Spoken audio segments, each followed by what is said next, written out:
अरे प्रकाश, के हेरिरहेको छौ अन्वेष? आज मोबाइल सफा गरेको थिएँ, अचानक मेरो बाल्यकालको फोटो भेट्टाएँ। हेर त, त्यो सानो बच्चा म नै हुँ। अनि यो फोटो हेरेपछि एउटा कुरा मलाई मनमा आयो। त्यो फोटोमा भएको बाल्यकालको शरीर अहिले छैन, त्यो अनुहार पनि छैन, त्यो आवाज पनि छैन, त्यो विचार पनि अहिले छैन, सबै बदलियो।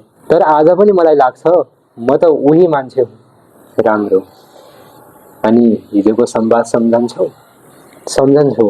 हिजो तिमीले भनेको थियौ हामी शरीर होइनौँ। हो, तर प्रकाश, यही कुराले मलाई रातभरि सुत्न दिएन। यदि म शरीर होइन भने भोक लाग्दा मलाई किन गाह्रो हुन्छ, चोट लाग्दा म किन कराउँछु, आफ्नो मान्छे गुमाउँदा आँखा मेरै किन रसाउँछ? यदि म शरीर होइन भने दुःखी हुने चाहिँ को हो? अन्वेष, म उत्तर दिनुभन्दा पहिले तिमीलाई केही प्रश्न सोध्छु है त। सोध न। जब तिमी भन्छौ मेरो हात, त्यो कसको? मेरो। मेरो खुट्टा? मेरो। अनि मेरो शरीर? त्यो पनि मेरो। र कहिलेकाहीँ तिमी भन्छौ मेरो मन आज अशान्त छ। हो? हो।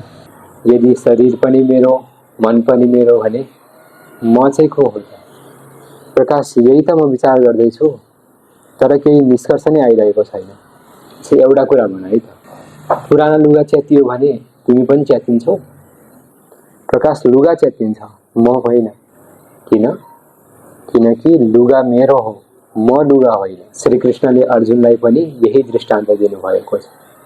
वासांसि जीर्णानि यथा विहाय नवानि गृह्णाति नरोपराणि तथा शरीराणि विहाय जीर्णानि नन्यानि संयाति नवानि देहि। अर्थात् जसरी मानिसले पुरानो लुगा त्यागेर नयाँ लुगा लगाउँछ, त्यसरी नै आत्माले पनि पुरानो शरीर त्यागेर अर्को शरीर धारण गर्दछ। आत्मा मर्दैन। प्रकाश, शरीर लुगा जस्तै हो भन्ने कुरा त बुझेँ, तर लुगा च्यातिँदा त दुख्दैन।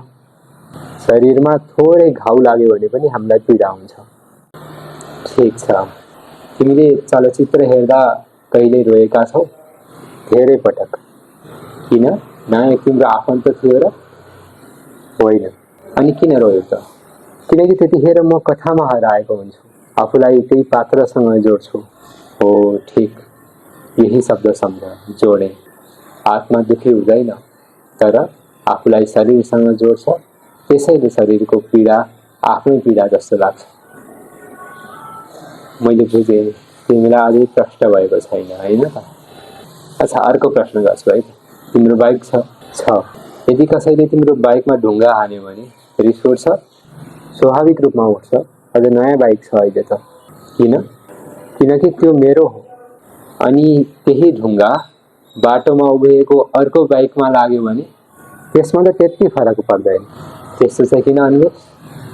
किनकि त्यो मेरो होइन। देख्यौ, मेरो भन्ने भावले नै सुख र दुःख सुरु गरिदिन्छ। त्यसो भए दुःख शरीरमा हुन्छ, मनमा हुन्छ, तर मैले त्यसलाई म भनेर समातेको रहेछु। हो, वेदान्तले यसलाई अध्यास भन्छ। आफू नभएको वस्तुलाई म भनेर मान्नु। त्यसो भए वेदान्तले दुःख हटाउँदैन? पहिले दुःखी को हो भनेर चिनाउँछ, त्यसपछि दुःखको स्वरूप बुझाउँछ।